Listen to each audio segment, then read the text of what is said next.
Extraordinary Nobodies was filmed in front of a live studio audience.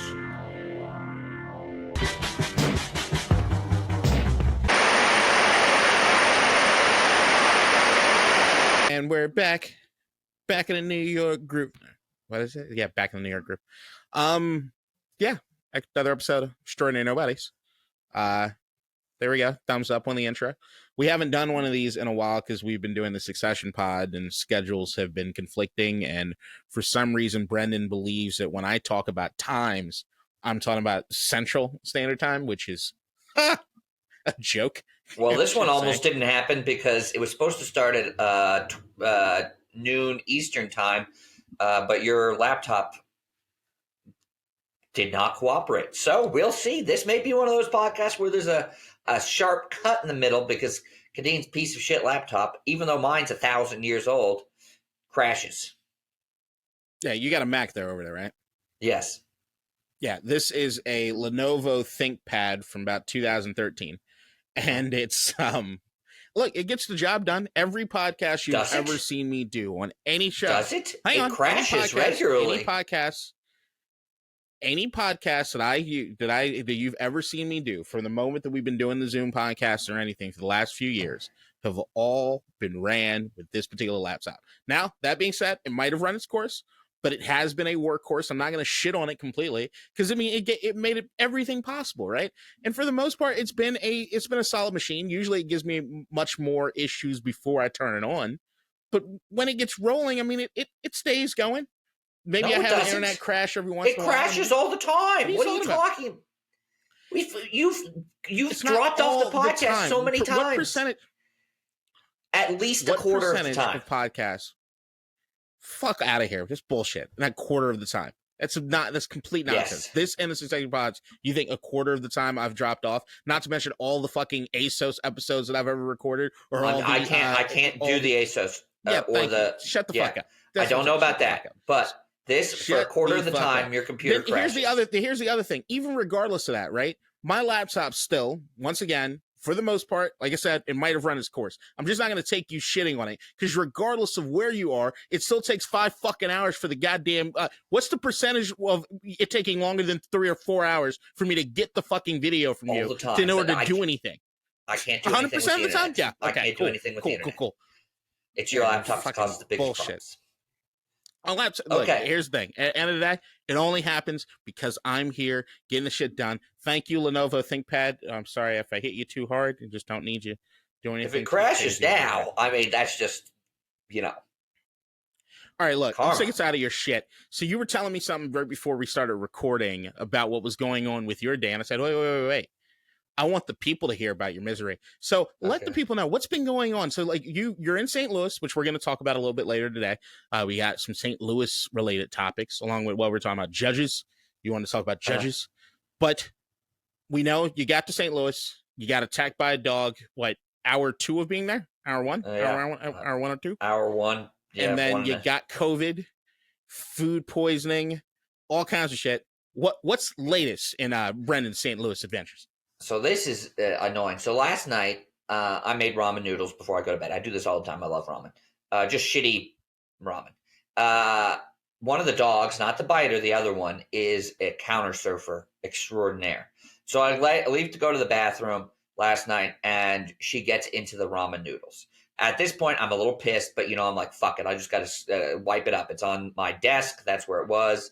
Some of it got on the floor. Get paper towels, clean it up. This morning, I didn't realize that the drawer. Before you go any further, when you say she got into the ramen noodles, you had like a bowl of ramen that you just made and she ate some? It was empty. I'd finished eating it and it was on the desk, right? You set it down, right? Once you're done. And then you go to the bathroom. She jumps. You don't drink the liquid? I'm not a drinker of the thing. I know lots of people are. Not for me. Yeah. Okay. So she gets up and she spills it, right? There's like 10 noodles left in it, but it's the sauce that spills. But I didn't realize the drawer to my desk was open. So and she closed the drawer, pushing on it to try to get to the ramen noodles. So I opened the drawer this morning to get my stuff, which is where I keep my headphones, I keep my credit cards, my wallet, all that stuff. And they're fucking soaked in ramen juices. And it's awful. So I'm scrubbing out the fucking desk drawer. I'm in this bathroom scrubbing off my credit cards and my wallet and my headphones. These have headphones. They're in a case, right? So that it's not the headphones themselves. It's the case that's covered in ramen juice. Just scrubbing it off.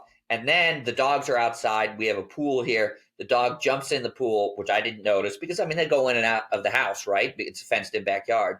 And just jumps on my bed. So now I'm washing my sheets because it's fucking disgusting and dirty. Because the same dog, the same food eater, got in the pool, which is fine, but jumping on my bed after the pool. This is not the dog that tore your face apart. No, this is not the dog. This one is friendly towards everybody, but not well behaved. Doesn't listen very well. It's counter surfer, incredibly friendly, but it's typical golden retriever. Loves everybody, but is a chow hound and doesn't listen super well. They can be trained, but these are the gods letting you know you must repent and change your ways in life. I feel like your St. Louis trip is just karma justice. Well, this is just a minor thing. This happens, all the time. Not all the time, but I've definitely spilled ramen before myself and drenched things in the ramen juices. It just sounded wrong. But that's one of the main reasons. It's one of many reasons I don't have a fucking dog. But if a dog were to do worth something like that to me, a dog, it is highly annoying at times. It's worth it. Take it to the carry out around the corner. Turn it into General Tso's. General Tso's. There you go. I ain't going for that. Fuck that noise. All right. So I want to talk about St. Louis a bit. Well, we're not going to start with that. We want to start, or you want to start. I'm going to let you kind of take the lead on this because I don't know how much I know, how much I don't know. All I know is that on the news, which I barely watch anymore because it's all bullshit, is a bunch of judges, legal action, this, that, and the other, outside of Trump. Because the media let that story go real quick after they realized how weak that fucking case is. We ain't talking about the Trump shit at all here. That's non-news. We already did. We already did. We devoted one episode to that. That's more than enough. Yeah. So judges. So judge world, baby. Everybody should know now that judges have a huge impact on your life. If you didn't know this before, Dobbs coming last summer certainly clarified it. If you live in one of those states where abortion was legal, and after the Dobbs ruling, they shut it down. Even Florida just passed a 6-week abortion ban. Anything past 6 weeks is not allowed. So judges have a huge impact on people's lives. And I think now people realize this a lot more than they did because of Dobbs, right? They're just more aware of the impact judges have on your lives. So then this came from this fucking theocrat judge in Texas. So this asshole ruled that a drug that's been approved for 20 years by the FDA, it's a take-home abortion pill. Essentially, you take it early in your pregnancy to induce an abortion. It's incredibly safe. This drug literally has a lower death rate and serious complication rate than fucking Tylenol. And I'm not talking about Tylenol kills more people because obviously way more people take Tylenol. No, proportionally, it's safer than Tylenol. If you give 100 people this drug and 100 people Tylenol, there are going to be more complications from fucking Tylenol, which I took last night because I had a minor headache. Right? And fucking sodium from the goddamn ramen. Yeah, probably. So this judge decided that he was just going to throw out this drug, which it's not clear he has any legal authority to do so. This judge was a Trump judge appointed. His previous job was at a Christian advocacy organization working to get abortion banned. That was his job before he was appointed as a judge. Do we think that the law had anything to do with his ruling? No, this motherfucker doesn't like abortion, so wants to get rid of the abortion drug. Not only that, the group that sued to get this get this drug thrown out, they literally 6 months before the lawsuit filed, incorporated in this one district in Texas so that they knew they would get this judge. Because this judge has a reputation. Essentially, he just imposes Christian theology on the rest of the country from the bench. Devil's advocate for a second. Murder is illegal. Yes, murder is illegal. And I think, but abortion is not murder. That is a political talking point, not a legal one, not a moral one, just a political talking point. And it's utterly unacceptable. It has been put on pause. There was a conflicting ruling in Washington that demanded some states continue allowing it to go through. But he didn't have any authority. And the worst part was like the standing ground he brought it on. So he ruled essentially on procedural grounds. The FDA didn't follow X, Y, and Z procedurally. The problem is this was approved 7 years ago, and 20 years ago, and you have 7 years to challenge it. It's been longer than 7 years since it was approved. And the most offensive thing was standing. So if people don't know, standing is what allows you to sue somebody. So an easy way to put it is if I hit Kadeen with my car, Kadeen can sue me for injury. But the random person named Bob who saw the car accident cannot sue me for hitting him with my car because he didn't actually get hit with the car. He doesn't have standing to sue. What if Bob is now irreparably harmed in the sense of for his mental state walking down the street? You have scarred him for the rest of his life in the sense of he can't walk down the street without expecting or thinking or anticipating somebody getting hit by that car. So, I mean, I'm just saying Bob has to live a life full of nothing but post-traumatic stress after seeing you in your attempted vehicular homicide. Because, like, I ain't dying from that shit, but you might hit me, but I just don't get a lot of faith in your driving ability. So I'm just saying Bob could have standing. I mean, I guess but not for being hit by a car. What you're discussing is a tort called negligent infliction of emotional distress, which is only a valid tort in certain jurisdictions. Christ, is there a name for that? Yeah, but it's only valid Holy in certain. Shit, you gave me a real lawyer. I forgot I'm talking to a lawyer. Yeah, yeah. So there is potential standing for that, but it's not. He cannot sue me for getting hit by the car, right? He didn't get hit by the car. He may have standing on other grounds, right? Hold on. It's whatever. Say that thing you said it was that I just negligent infliction of emotional distress. The much more common tort is intentional infliction of emotional distress. Okay, where is it? Okay? So those are grounds for potential lawsuit, depending on the state you're in. Depending on the jurisdiction. So if I walk around experiencing or seeing trauma in certain aspects that people are inflicting on other people, I might have grounds to sue people. You might, but obviously it has to be negligent, right? Right? It can't be like, you can't just say like. So if somebody has a horrible accident happens, but no one was negligent, then you can't sue, right? Okay. Yeah, but you can always sue. You just won't win, right? So this judge, back to the original point, this judge ruled the people who sued this brought it on behalf of doctors, not patients who took this medication and had an adverse reaction, not doctors who treated the patients who had adverse reactions to this medication, not doctors who prescribed this medication then got sued by the patients who had a bad. They brought it on behalf of doctors who might potentially have to treat patients who would take this drug and have an adverse reaction to it. It's all hypothetical. It would be like suing me before I hit you with a car because I was close. It's not acceptable. Now, I know you're going to want to say, oh, I would definitely do that, but that's not legally allowed. So it's absurd and it's ridiculous. And that brings me to my great. So obviously, this is a low-level judge. This is a district judge, the lowest level of federal judge you can have in Texas. And he just tried to ban an abortion drug that's been used for 20 years, incredibly safe. The vast majority of abortions in this country are using this drug. And he tried to overturn it. So that brings me to point B on judges. The Democrats have control of the Senate and the presidency. We should be appointing judges, especially these low-level district judges. Why are we not, Kadeen? Do you know why? They're already filled? Tons of vacancies. I don't know. There are two reasons. Why? Oh, no, again, I think I know, but I don't want to sound stupid. So one is Dianne Feinstein. Dianne Feinstein sits on the Judiciary Committee.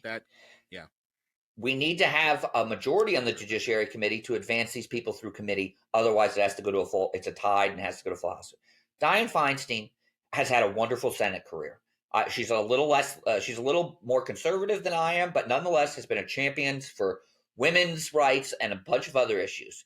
She is also 1,000 years old. She has the shingles, and she hasn't shown up for work in 3 months. She is retiring in 18 to whatever, 20 some months. And she is not there. The Democrats are trying to appoint a temporary replacement for her, but we can't appoint the temporary replacement because the Republicans are blocking the temporary replacement. So we can't, it's incredibly difficult to confirm judges. You can still do it. It just takes a lot longer. And Dianne Feinstein won't resign. I mean, she's retiring in 20 months anyways. She's had a great career. She's old. It was well reported she was having mental deterioration before she got the singles. And I'm sure you know this, Kadeen, because you've had family members who get old. You know when the physical illness hits and it's bad, it often accelerates the mental deterioration when you're very old. And she just needs to retire. It's time. People have been starting to calling for it. We can't confirm judges. She needs to retire. Thoughts on that? Yeah, I mean, I do, in some semblance, wish that all politicians would do things in what's best for the republic. Mm-hmm. That being said, I barely know any politicians that ever do anything that is in the guise of what's good for the republic. Most of these people that are politicians, for the most part, they want their jobs and they want their legacy or whatever it is. But even from a legacy standpoint, it's whatever they have made up in their head as far as what the legacy is, right? It's not for sure. She wants to go out on her own terms. She wants to go out on her own terms. The problem is going out on her own terms is hurting the republic. It's actually hurt. You're right. It's hurting our ability to appoint judges who will be influential people long after Dianne Feinstein is left. There was a very large example of this. It was more direct than the Dianne Feinstein thing, which was what were your thoughts on Ruth Bader Ginsburg? She should have retired as soon as Obama won re-election and the Democrats still had the Senate. And that's the thought process, right? Is like, what are you doing that's best for anything? Now, the thing that's troubling is like when you were talking about all this shit is the idea that the courts, like everything else, have become extremely politicized, right? But beyond the politicization of it, there is a very, very distinct thing that's been happening, and it's been part of a very, very large plan that's been happening for decades now on the Republican side, which is that there is a large sector of the Republican Party that have been doing that their chief operative, the chief goal for them across all lines is to get rid of abortion. And that is something that they have, that's their long-standing view, and they've been plotting this for decades. And the thing is that like they decided they were going to do it through judges. Yeah. And they've done it because it's the way you do it, right? It's the way you have to. Like unless you can pass a constitutional amendment. Yeah, you're not going to pass a constitutional amendment, right? You're not going to pass a constitutional amendment, and then beyond that, the only way to otherwise ban abortions is to get the entire populace to be on your side to change or sway what happens as far as politicians making decisions. And no, because it was a constitutional right, so the only real way to do it was overwhelmingly to change across the Constitution. Overwhelmingly across the country, abortion is not something that we're still even really debating all that much. If anything comes down to a vote when it comes to abortion, we do know that on one side, majority of the public is significant for it, majority. Right? So therefore, significant majority for it. Not in all cases, but at least access in majority of cases. Access to it. That's what I'm saying. Access to it. So the idea is that where they got their rocks off more than at any other particular point in time was Donald Trump's presidency, and this is where Mitch McConnell, when we're talking about legacy, that's his legacy. Is that he will forever be a hero, a shining hero, and a knight to that particular sect, which was that. Do you remember how many judges Barack Obama appointed or were appointed under his presidency? Yeah, it was less in 8 years than the 4 years of Donald Trump. Mitch McConnell. No, not quite. It wasn't? But it's now. Barack Obama in 8 years got 329 across all lines, right? You got Supreme Court justices, circuit judges, and district judges. In the 4 years that Donald Trump had, they got to 234. But if we're talking about like, all right, where are we looking at as far as the ones that matter the most, right? We all said district judges are the ones that are lowest on the totem pole. Yeah, but and circuit. If you're talking about circuit judges, Barack Obama 55, Donald Trump 54. Oh, and we're talking wow. about the big granddaddy of it. Yeah. Supreme Court justices 3-2 in favor of Trump. So it's unacceptable. But that's the thing is like they had a president that they knew didn't give a fuck either way, doesn't care, and they could shove anything through anything. And he just picked the judges off that federal society list that was sent to him. He didn't give a fuck. Yep. It was like, here, do this, do that. All right, well, whatever. I don't really care. He just liked the win. It wasn't so much about the judge; it was the win about putting somebody he appointed on the Supreme Court. Yeah.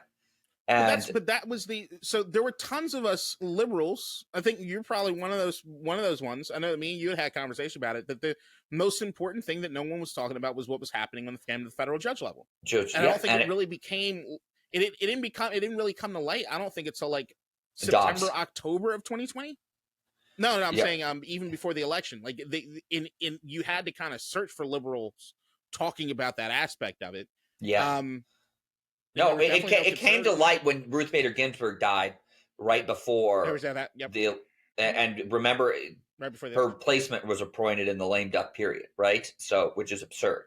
Right, which was all the Republicans being completely hypocrites based on what they wouldn't do for Merrick Garland. Merrick Garland, yeah. Yeah. No, it's bullshit. But we all knew it was bullshit when they said it. Yeah. It was about power. It was not about principle, it was about power. And we knew, and anybody who didn't know that at the time was being willfully ignorant. Because it was so clearly. And the second part, why we're not appointing judges, but it was very pointed. It was directly. These were judges that they appointed directly for this one specific topic, because they thought they would overturn abortion. One reason. Yep. And there you go. And all the chickens have come home to roost. Unfortunately, it's coming home to roost politically too, and it's hurting the Republicans a lot. For example, they knew that during the entire process of it. Once again, the reason I brought up why it's popular or unpopular, right, is from a popularity standpoint, they know there's nothing that they can do or say that'll make the overwhelming public change their opinion that they have on abortion. They did. They made abortion more popular than it's been in 50 years. With dogs. Hang on. No, you're talking about that's a byproduct of what's happened. I'm saying that overall, what they knew is that the overwhelming public, overwhelmingly for years, have all been trending in the direction of pro-choice, especially with the different options that are available, with the safety and with all of that. So what you do have is how can you tie something up just a little bit further? You do federal judges, you'll appoint them. These are not people that have to be swayed by public opinion. And when they make rulings, it's a lot harder to change anything because you then have to go through the entire court system and legal process to do any of it. Yeah, so the courts are stacked at every level. Yep. District to circuit to Supreme Court. So even if you have something that's overwhelmingly unpopular, if you have enough of them, you can change the tide at least for a certain particular point in time. Which is all they really wanted to do. Yeah. That's all they wanted to do, was to buy enough time. They all know where this is going. And you have the crazier ones that think that they can change the tide just enough before Christ returns. Maybe. Graces. Like, that's where it is. Like the rapture. I guess there we go. It makes sense. It makes sense if you're preparing for the rapture, right? Because you don't have to hold out for that long. Yeah. These are not casual Sunday churchgoers. These are fundamentalists. Yeah. So once again, their number one thing across all lines of anything is the abortion issue. There are tons of them. I know them personally. They're ones that say that, like, look, even if they heard everything Trump had to say, grab him by the pussy, he slept with Stormy Daniels. All these non-Christian things, all these non-Christian values. And why did they say they voted for him? Because they knew he would be in a position to appoint judges to change the abortion issue. Abortion law. That's it. And he would support abortion restrictive policies outside of that. Yes. Zero-sum game.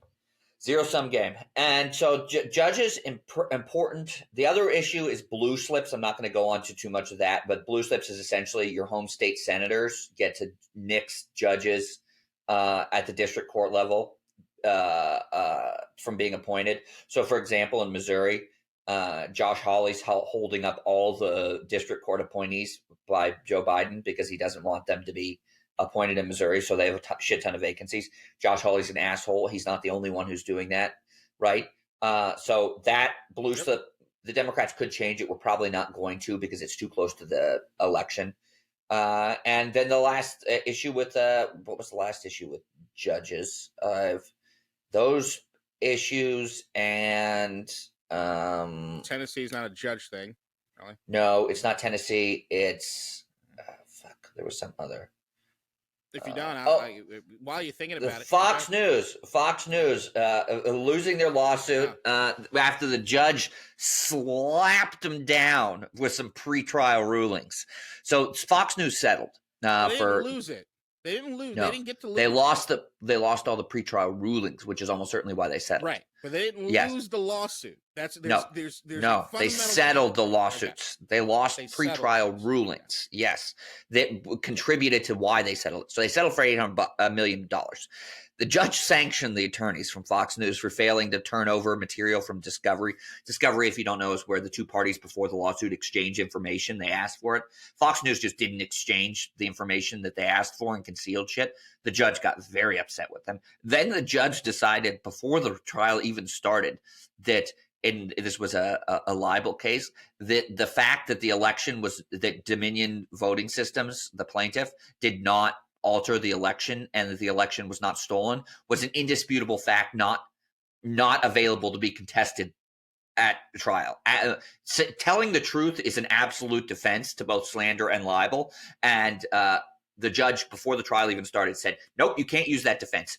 Indisputably, anything you said that was related to the election being stolen or Dominion voting system changing votes is not true. And so they settled for $800 million. I really wish it had gone to trial, not so much for any policy reason other than I wanted to see those little rat fuckers squirm, the Fox News hosts and whatnot, on the stand. That would have brought me a huge amount of personal enjoyment. But I can't fault Dominion for settling for $800 million. I think, Kadeen, were you the one who told me that they were bought like 5 years ago for $80 million by a private equity firm? In 2020, they were valued at $226 million. I don't even trust that. I think that's high. So when you really look at it, they exponentially increased the valuation of the company. That's, and the thing is that it's 3.5 times. Yeah. Right. And the thing is, like, in all honesty, is that even when it comes to Dominion compared to Fox News and who Fox News is, one company has a lot more money than the other company. Yes. One company has a lot more access to lawyers than the other company. One company can go into the billions of dollars before it really kind of hurts them. Well, it depends. Who's Dominion Voting Systems? Who's the private equity firm who owns Dominion Voting Systems? That is...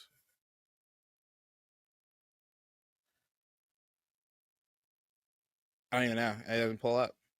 Oh, I can say Premier. No, that's something that they acquired. Staple Street Capital. Staple Street Capital.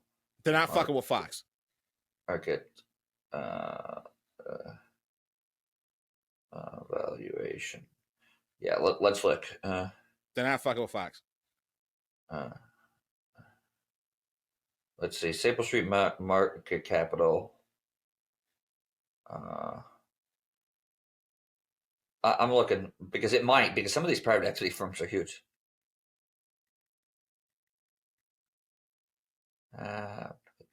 Net.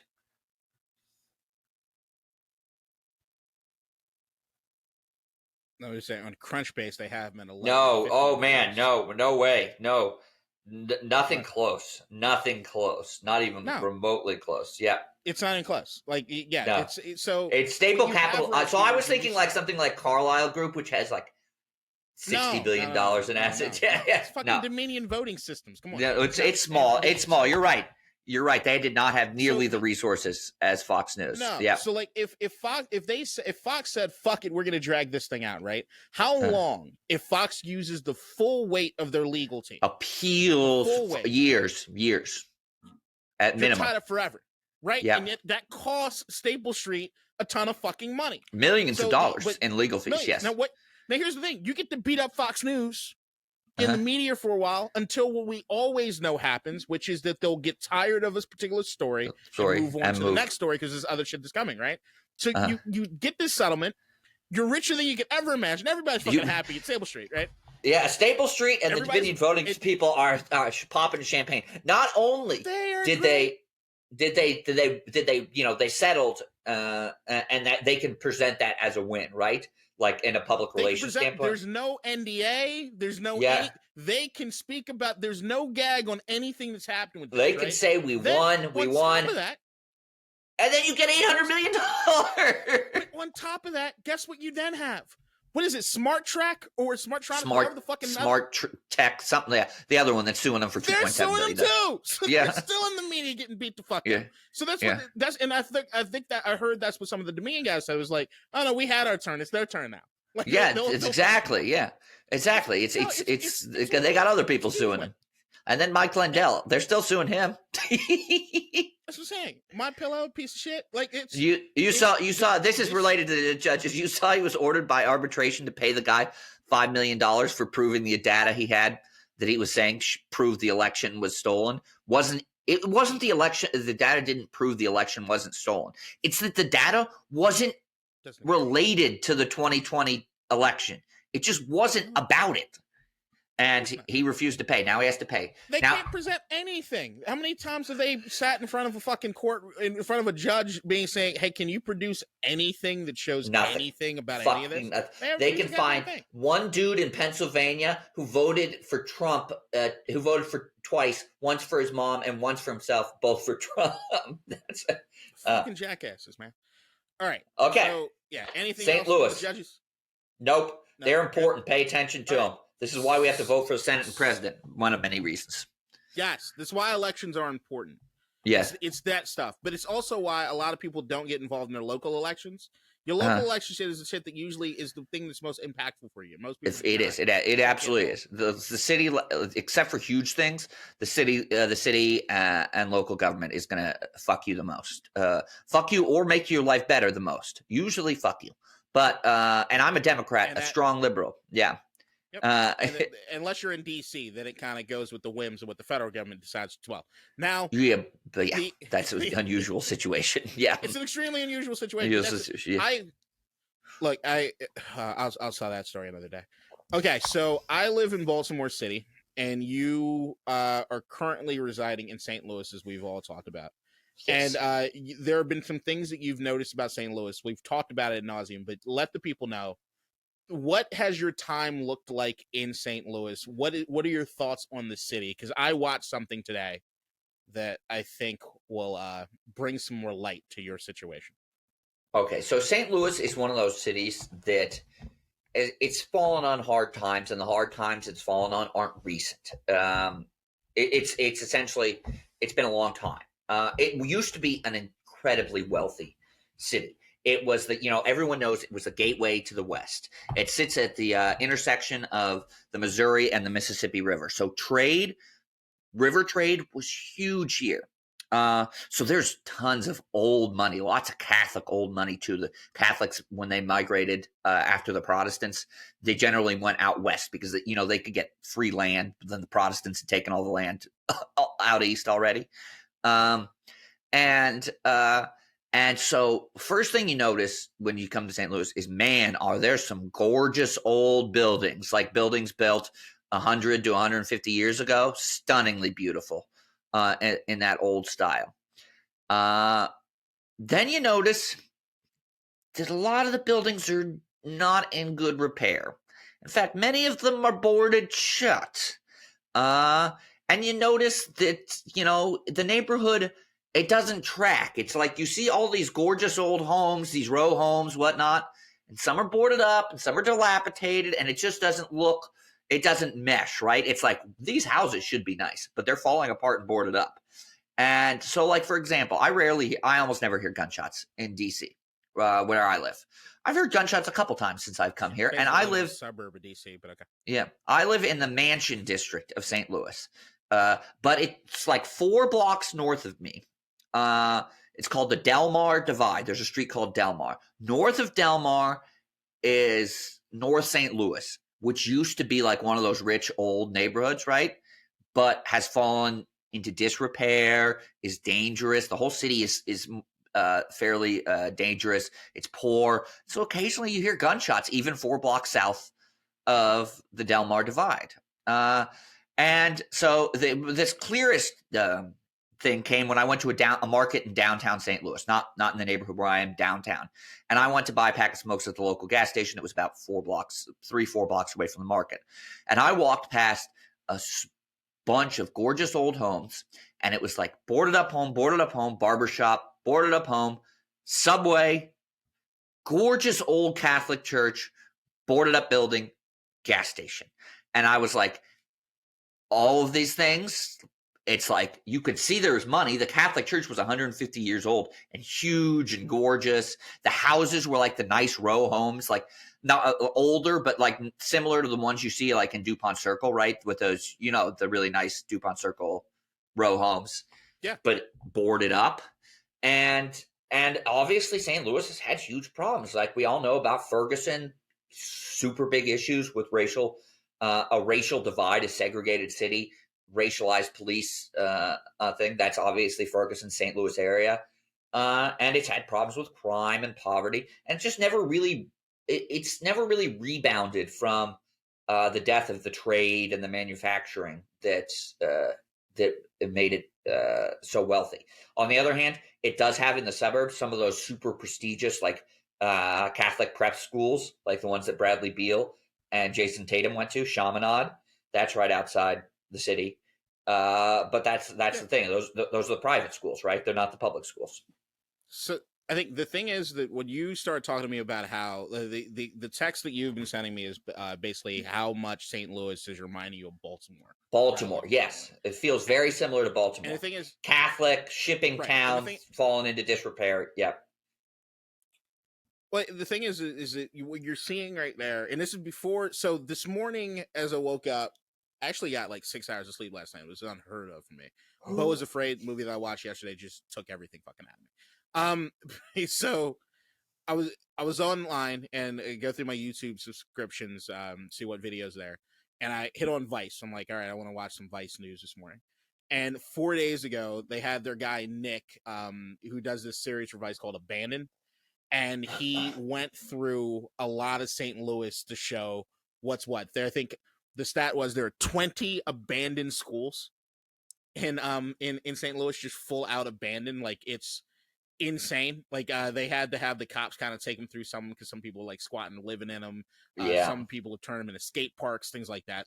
But it was dope because what it really did was it painted a picture of St. Louis itself. But before I get into the Vice documentary itself, I know that, like, I've told you that I'm not surprised by hearing about the St. Louis thing, and I'm also not surprised by the Baltimore thing as much as it's just an American institution in the sense of where it is you see capitalism went to die somewhere in the sense of industry, jobs, and the rest of the city kind of decays around it. I think Baltimore's an upswing compared to a lot of other places, but that's also because, I mean, the thing is, like, you looked at St. Louis and your point of reference was Baltimore, right? Whereas, like, I look at it in the sense of, like, there are a lot of places that remind me of Baltimore or St. Louis, up and down all over anywhere I travel, up and down the East Coast or a little further inland. I go through Appalachia. There's a place that I was telling you about yesterday, Stanton, Virginia, where you had, like, near where there were certain manufacturers or plants, and that looks like something out of fucking Resident Evil game, just with, instead of monsters, they're meth heads, walking around in the middle of fucking nowhere, half an hour, 45 minutes outside of Charlottesville in the middle of the fucking woods. There's nothing there, right? And it's scary. Like, you go to certain places in West Virginia, coal towns that the coal plant left, and there's nothing happening there. It's just the way capitalism works, right? So, like, I think what ends up happening is that if you live long enough in DC and you don't travel enough out to places that, in all honesty, you don't have any reason to travel to because there's nothing there, you forget about how much of a bubble you live in, right? Yeah. Like, DC's industry is government. It's government. It's insulated. It's insulated to a degree no other city in the country is from outside effects, because the government, no matter what happens, the only thing that hits DC harder than anywhere else is the occasional government shutdown. But that lasts 3 weeks, It's a week to a month. Yeah. What? Well, it's a hard month though, but it's miserable month, right? But most recessions last. We're talking about it. These effects last decades, right? Right. Yeah, I mean, a month, a week to a month is not comparable. What? Yeah. Yeah, like look, the last government shutdown, I was Lyft driving in DC. And my money shrunk down to nothing. Yeah, of course it did. No one does anything. No one does anything. All the restaurants downtown were completely closed. Like it looked like the way that COVID looked, right? Like it's no, the city dies. Like we only anyone that has jobs in DC are all relying about the government, right? You either directly have a government job or you work in some sort of industry that's related to the government. Yeah.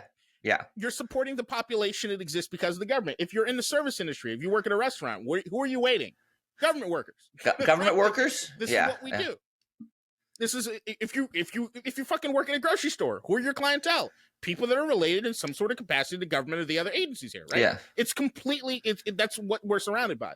Baltimore has a little bit of that bothness of it, where it's close enough to DC that a lot of the federal agencies and stuff that are in DC rely on a population that doesn't want to pay DC prices. They commute, but then also the thing that Baltimore has that a lot of these other places don't have is an extremely strong collegiate level education system in this town. So like Johns Hopkins University, one of the best universities in the world, has a bunch of stuff over here. Yeah. UM Baltimore, like there are a lot. Loyola. Well, what's the fucking HBCU in Baltimore that I'm forgetting the name of? Multiple. There's Coppin State and Morgan State. Morgan State is the famous one, though. I didn't know about Compton State. Morgan State's the famous one. Basically. I like if I walk out front right now, there's nothing but Morgan students to walk up in front of my house. Yeah. Like I live basically. So I'm sure there's another one, but Morgan State's the big famous Coppin one. State. Yeah. Coppin State's pretty well known. Yeah. But Morgan State has like all the money. Like Morgan State's basically it's Ivy like League of it's the second most famous HBCU after whatchamacallit, Howard. Yeah. Yeah, you said that. I mean, the only other one I would consider would be the one. What's the one in Atlanta? The outside of Georgia, outside of Atlanta. There's Morehouse, Atlanta. I mean, Morehouse. Spelman, girls and boys colleges that are really, really well known just because pop culture wise. Morgan State, yeah. Like Howard University, one that has like a historical, real big standing, right? And you got a lot of Grambling states. You got all kinds of stuff all around. But so that's the thing is like when you see all the industry leave is when the city goes to decay. I mean, if you look at St. Louis overall, they peaked in like 1950. So you see the population of St. Louis in 1950 is 856,000. Is that the city itself? Population? Yes. The city. It's like 350,000 now. Yeah. 301. No, the estimate for 2021 was 293. It dipped below 300,000. Another thing that I was looking at. So the St. Louis documentary for Vice, which Vice has its moments of being great and has its moments of being kind of shit nowadays, especially like their print stuff online or their text stuff online is pretty sucky. But they do have some top-notch journalists. They're just not necessarily at the peak of where they used to be like 10, 15 years ago. But there's still some really quality people to listen to on Vice, just FYI. The student population. So he mainly focused on the schools. At the peak, the student population in St. Louis was at around 110,000 kids. It is now at 26,000.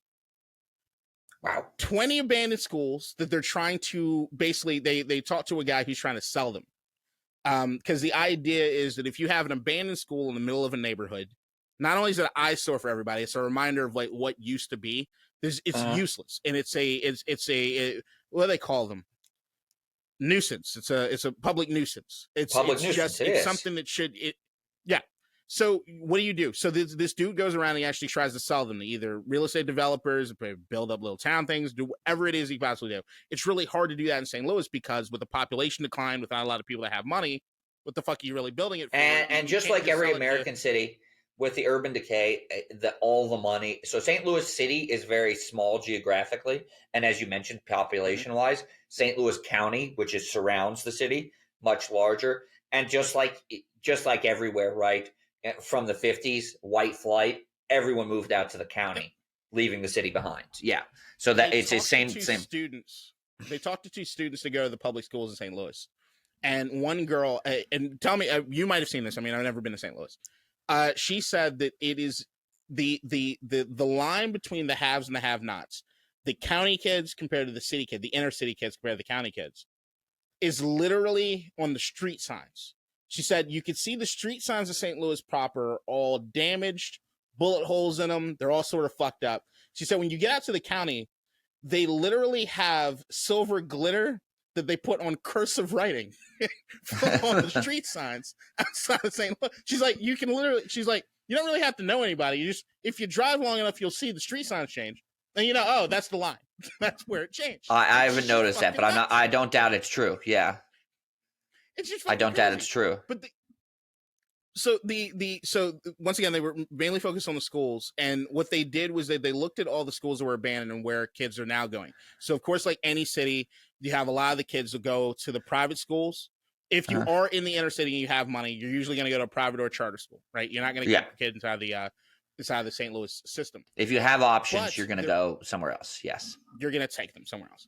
Yeah, but there is one school that is a shining success story, and I found this intriguing as all fucking get out. So there is a school that took the place of like 2 or 3 other schools that were in the area. Their total enrollment's like 300 kids or everything. It's not big, but once again, we've established the population pretty small. 100% of these students live below the poverty line. 100%. Oh, wow. Every single one. They also have a 100% graduation rate. Oh, wow. No kid left behind. I love that. It is a naval ROTC academy. Okay. In St. Louis. And it was incredible to watch. So you see all these kids they walk through like what a normal kid, they're like, I wake up at 5:30 a.m. I got to get my uniform. I got to come here. We got to do this. We got to raise the flag. Everybody does the marching. We do this. We do that. And you start seeing this recipe that you start for success that exists within this school, that it's like, well, what are they doing there that you can extrapolate that out? What are you giggling for? So I'm just laughing. So, the Naval Academy and the education system, everyone knows Dick Gregory, right? Yes. Yeah. You know where he's from, right? He's from St. Louis. Grew up here, went to the public schools. Mm-hmm. He used to joke about how shitty they were. And he said, I have a lot to be thankful for from my St. Louis public school education. He goes, for example, after I got done with high school, a naval recruiter came around. And thanks to that education, I knew not to join in the Navy because those damn silly sons of bitches could sail off the end of the earth by themselves. I wasn't joining. Definitely heard that joke. Yeah, I mean, it's a famous joke, and it fits so well with what we're talking about. Yeah. It fits so, but the thing was that I look at that and I'm like, all right. So I remember us coming through DCPS, District of Columbia Public School System, right? Nationally known as one of the worst goddamn school districts, at least when we were going there. It's gotten a lot better. Right? It's gotten better. Yeah. Yeah. Yeah, there's a reason it's gotten better. There's more people with money now in the city. Money. It's money, yeah. It's always money. Now, the thing is that we both went to school, me other than 1 year. I spent 1 year in my neighborhood elementary school, which was Rudolph Elementary, which does not exist any longer. And it was a predominantly Black and Latino school. So, like, I didn't have not a one white kid in my entire class. I don't remember seeing any white kids in that school at all. I remember that the first time I learned how to sing Happy Birthday, I sang the Stevie Wonder version. I learned the Stevie Wonder version of Happy Birthday before I learned the other Happy Birthday, the regular Happy Birthday song. So that was my point of reference. Okay. And after that 1 year in that pre-K in that particular school, I then went all the way across town to Georgetown on the predominantly white, extremely affluent side of the district. I know that you went to Key Elementary in the neighborhood that your family still resides in, what I don't even consider to be Washington, D.C., as I consider you guys to be a suburb of Washington, D.C. You're more like South Potomac than you are anything. Yeah, technically. But I'll tell you this: if the town of Palisades could say, "Hey, we'd like to have our own little thing. They would totally. I wouldn't, but some of the neighbors would. I mean, I love my neighborhood a lot. Yeah, I know. But you're a performative liberal. I get it. There's a lot of problems with the neighbors there. Sidebar: there's a street that is in your neighborhood called Chainbridge Road. Yeah. Chainbridge Road is known as one of the coolest houses, rich as fuck, gorgeous drive, windy uphill. Yeah. I used to we raced my mom's Volvo up and down there. I remember me and James were racing on that street a couple times. The other night they anonymous doxed Tucker Carlson. And I didn't know he has a property on Chainbridge Road. He does? Right there, right behind. I walk down Chainbridge Road all the time. I've never seen him. So I've never seen him. I did not know, which I guess I should have known, is that I knew that if you do Google Street View every once in a while, it'll have a house blurred out. I didn't know it's an extremely easy process to get your house blurred out. And you can see Tucker clearly blurred out the house, but I looked at it from a map. I'm like, I know exactly where that fucking house is. Oh, you got to show me off. We can't dox anybody online, but offline. You're gonna have to tell me where it is. I'm protesting in front of that motherfucker's house when I get back in. There's back in Alexandria, some other things. All right, whatever. So you went to a school in that neighborhood, which was great. Fairly amazing diverse, school, but mostly white. What? Mostly white. And it wasn't all that diverse. It got diverse when I went to middle school. Okay. Fair enough. Yeah. So you went to middle school, and that's where me and you linked up. Was middle school. Yeah. At the top end of Georgetown, very tippy top end of Georgetown, at Hardy Middle School. Now, the thing of it was the principal at Hardy Middle School was the principal at my elementary school that allowed me to come over to that area. A guy who your parents fucking hate, Patrick Pope. Now, the thing with Patrick Pope is that there were certain things that I started noticing when watching the military school thing in this documentary that I'm like, holy shit. That's all he was trying to do. One of the first things he did when he got to Hyde, my immediate elementary school, was he instituted a uniform policy within a public school system, which is not something that usually happens all that often, right? Non-charter schools. Dress code. Not neighborhood schools. Yeah. Not right. You start seeing that what he was trying to do, because it was one of the main reasons that a lot of people did not like Patrick Pope. There are a lot of ways you could jimmy around it, but was because of what he did to diversify those schools. That was his, we talked about the judges earlier, as far as their chief goal was to make sure that anybody is going to ban abortion, right? Patrick Pope's main goal above all else was to diversify the schools and to give opportunities to kids that were on the other side of town. And what he did by doing that was also ostracize any of the parents from the neighborhoods or the communities that would schools were actually a part of. It eventually got him kicked out. Yeah. Yes, absolutely. There are a lot of things, but that's what he did. He didn't listen to the white parents with money in the area. Sometimes he should have listened to them. Yeah, but that's the problem. When you don't listen to the white parents with money in the area, you're gonna get kicked to the curb. The system's the system, baby. The system's the system. Taught us anything. Yeah. You try to buck a reform, you get knocked right the fuck back down. But the thing of it is, I even look towards our Wilson career, and which is the high school that we went to, and I always think back to how fucking segregated that goddamn school was between the haves and the have-nots to a certain degree. You literally would walk. We went to a different school than majority of the kids went to. Yeah, Wilson was classified as an inner city high school because that's where it is. So Wilson was Hardy and Hyde, his elementary school, and Key, my Hyde. The geographic areas they pulled from were very wealthy white areas of DC. Our high school, that was not the case. It did pull from the wealthy white areas, but it also pulled a huge amount from the much poorer inner city areas, especially of Northeast DC. And if you were, there would be occasional snippets where you'd realize, oh shit, we're going to an inner city high school. But most of the time, if you were from the very second you got there, whether you came in 9th grade or 10th grade, when you got put into the honors classes, then AP courses, you lived in a separate fucking world. And those classes were vast majority white classes. A few black kids and a few Asian kids and a very few Hispanic kids. I mean, almost no Hispanic kids. And I can name them. I can name the Hispanic kids who were in our classes. Like Cynthia. That was the thing. Yeah. I'm not trying to don't name them, motherfucker. Well, I'm not going to put last names, obviously. Yeah. Just don't even first names. Just leave them out.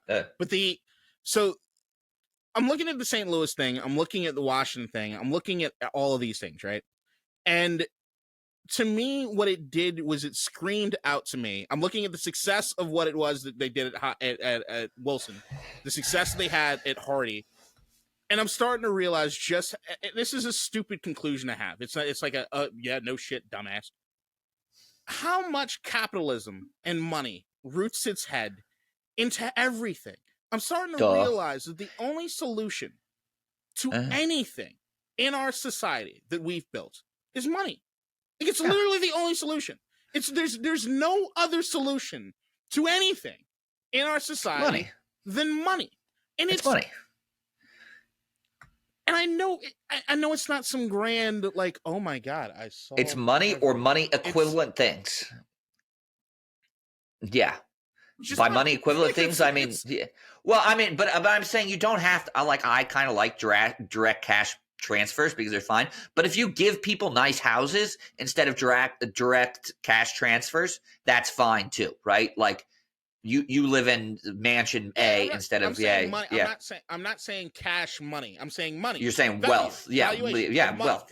Wealth, right? It's money. Yeah. The idea that a certain number of zeros can turn a certain number of other fucking numbers. That's it. Numbers, whether that be in the property that you own, whether it be in the land that you own, whether it be in any of it, it's just fucking cash. And I'm even attributing that to the success of the Naval Academy School in St. Louis. And here's how. Yes. What is our defense budget? Immense. It's insane. Huge. Gotten bigger too with Ukraine shit. The success of the Naval Academy is in a microcosm what it is and the reason our military is as good as it is. It's the money and the structure that you learn and you have designed within that particular thing, inside that frame. They get funding because they're a naval ROTC program. They also know that a certain number of these kids are probably going to turn into the next crop of soldiers and military men that you have, right? But the structure and the system in which the military in itself conducts itself, yes, it has a lot of fucking issues, right? But what it does is it does an amazing job to indoctrination, whatever he wants to, because they have the money to study the right ways in which to build a power structure, provide stability to people that don't have it. And it does have an extremely high success rate. Like, if you look at the people that go in the military, right? As long as you're in it, there are some ways in which you can get out of it. You can eat yourself out of it if you got mental issues or whatever. You could not be physically able to do it. Physically able, yeah. But the problem is most people, when they're in the military, like, for example, so care for active duty service members for military, there's problems with it, but it's pretty good. The problems really start when you get out of the military. That's when it becomes because you're no longer because you're not part of the money. Yeah, you're not part of that structure, and you're not part of that. That they have no incentive to take care of you. No practical incentive. They should have a moral incentive for goddamn sure, but they have no practical incentive because the military is no longer extracting value out of you. You're not working for the military, fighting for the military once you get out. Right. Yes. So my thing is that, can you name any other school that you know of that does not have a ton of private money in it that has 100% graduation rate? I don't give a fuck where you are. Remember our graduation rate? We started with 450 kids our sophomore year. 300 graduated. Now, I'm going to do some quick math, but that's a 66% graduation rate. Yeah. I think the graduation rate in Baltimore for the longest didn't crack 20%. I think it was 20. It was nothing. For the longest I want to make very clear. Wilson was one of the best schools in the district. There were only two other schools in the district, even close to that, Banneker and School Without Walls. And so one of the top three public schools in the district had a 66% graduation rate. We need to tie more things to the money. And this is where I'm going with, I think the military needs to fold within their budget school systems. Okay. I don't know about this. I'm fine having some ROTC academies for kids who want it. No, both high school, college. No, we gotta go full tilt. what does America care? In our money and what it is we show? We care about our defense more than anything else, right? And it's always going to go up. They're not reducing the defense budget. They're going to increase the defense budget. I'm saying that what they need to do is take a look at a lot of places across the country and create military schools all over. It creates stability. It creates structure. It creates all these things. The military might want to look into that because they're having a recruiting crisis right now.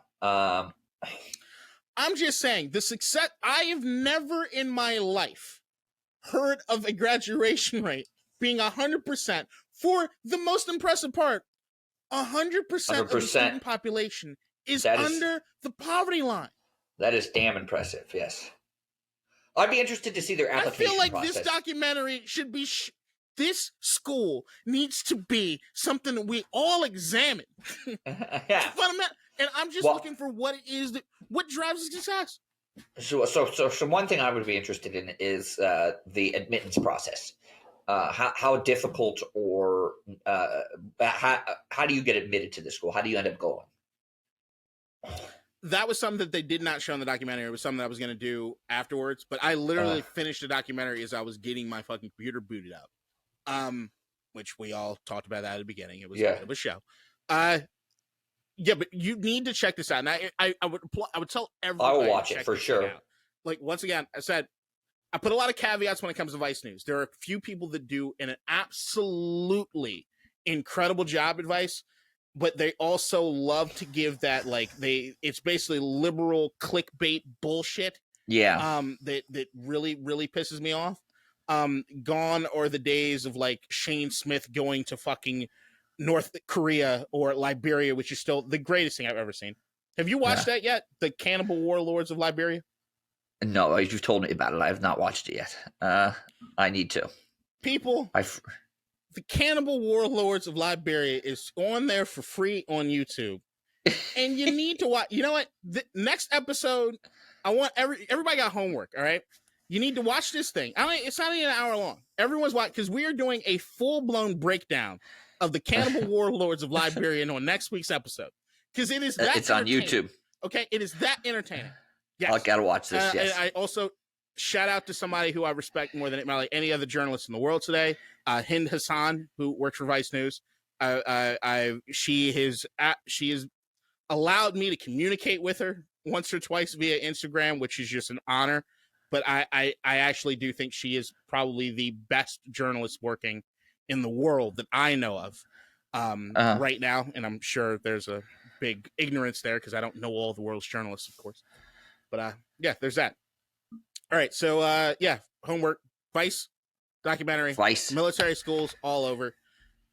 What other things did people learn today? Money's everything. Judges, go vote. Judges, go vote. Judges are important. They affect your life. Was there anything else we talk about? NBA playoffs. Fuck yes. We need to get that over the way. I don't think we really want to talk about that much. The thing is with NBA playoffs is that puts pressure on me to get the episode at a particular point in time, which relies on me getting back the episode from you within 4 or 5 fucking hours, because by the time we talk about anything NBA playoff-wise, it becomes completely obsolete by the time people are listening to this. So That's true. It's kind of weird to talk about the NBA playoffs right now. Like, we could talk about, like, grand things, or we could talk about certain aspects of stuff that kind of translate. Let's talk about the NBA playoffs after the first. We'll do it round by round. So we'll discuss the NBA playoffs after the first round is largely wrapped up, right? Because they end at different times. But once we pretty much know what's going to happen, we'll discuss it. Because then that's like a recap, right? It's and a little bit of a preview, so we can do that. Yeah. That works for me. Find that balance. But yeah, it's hard on this because, I mean, we're recording this right now Friday morning. This podcast might go up Saturday morning. Yeah. It might go up Sunday. And we don't want to be too late. I'm feeling particularly lazy. Everything else we talked about is completely coherent and doesn't nothing that we said expires, right? And that's why they need to pay us the big bucks. Is you got to think through things like that when you're creating a podcast, right? Yeah, we need to do. We also sneak peek either next week or the week after. We're going to do a discussion on the prison system, the criminal justice system, which we have touched on, of course, policing, but we're going to discuss prisons, rehabilitation versus punishment, and slavery, deterrence, And slavery. Yes. And how Let's that do all it. fits together. Also, another thing that people should watch, because I'm going to want to talk about it at a particular point in time, is a Netflix show about the missing Malaysia Airlines flight, which I know you watched before I did, but I found that to be infinitely interesting, and I really do want to talk about it at some point. It was great. It was great. It was opportunity great to watch that docuseries. too. Yeah, I enjoyed it. Again, it didn't change my mind, but I enjoyed hearing about it. Yeah. Very, very angry. All right, so I guess this is the episode. Yeah. We're over an hour. I'm going to have to pay for this to go on Buzzsprout because we went up over a lot of time. All right, people, it's been Extraordinary Nobodies. See you bitches next week. Bye-bye.